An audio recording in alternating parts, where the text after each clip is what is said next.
I am here to summarize the book Who Will Cry When You Die by Robin Sharma, and I am going to summarize this book by lesson wise. So the lesson is learn to say no gracefully.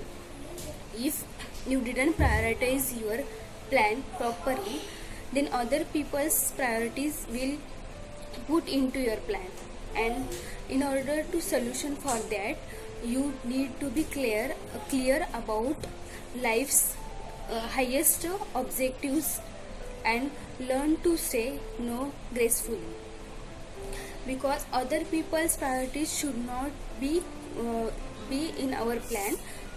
So you have to learn to say no gracefully. The other is talk to yourself. What author is trying to say that we have to talk our inner self, then we can find so many learnings for ourselves, how we can grow.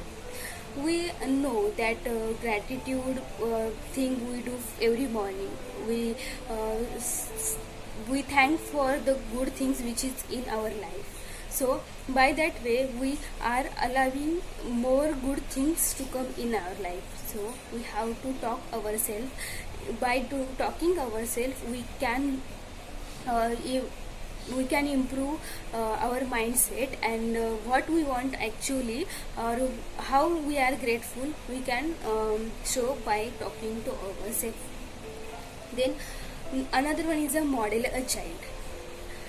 A child has some lessons to teach us adults, because the child, they are the innocence. Childrens, they give so much learning to us.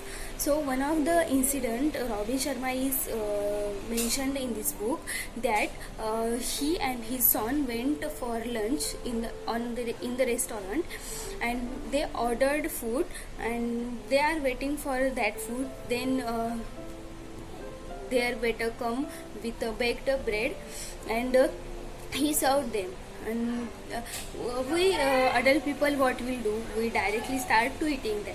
But the Robin Sharma's son, that is Colby, he did something that Robin Sharma is learned from him. Like, he take that warm part of that bread, and he left that curd part in plate itself. From that we can learn that he has the wisdom to take good part of that bread. Means we have to learn to take good part of our life. Something which is go wrong, then we should not think about it always. We should not think about cursed part of our life.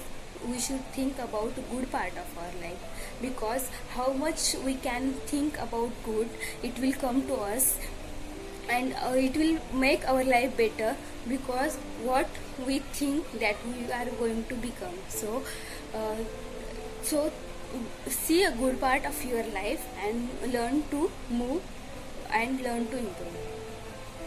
Then another learning is care for temple. What is temple for you? That is, care for temple means temple is our body. We have to care for our temple. Robin Sharma given that when he is with his professional colleagues, and they are having lunch, then his friend said like that, how people will go to church and or temple to be grounded and centered. My perspective is different, that I go daily to gym.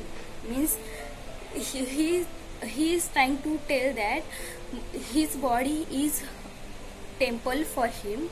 So no matter how much busy he is in his life, he make the time to go and exercise and to care for his temple. So we have to learn to care for our temple, because whatever we can want to achieve in our life, it is we can achieve by our good health.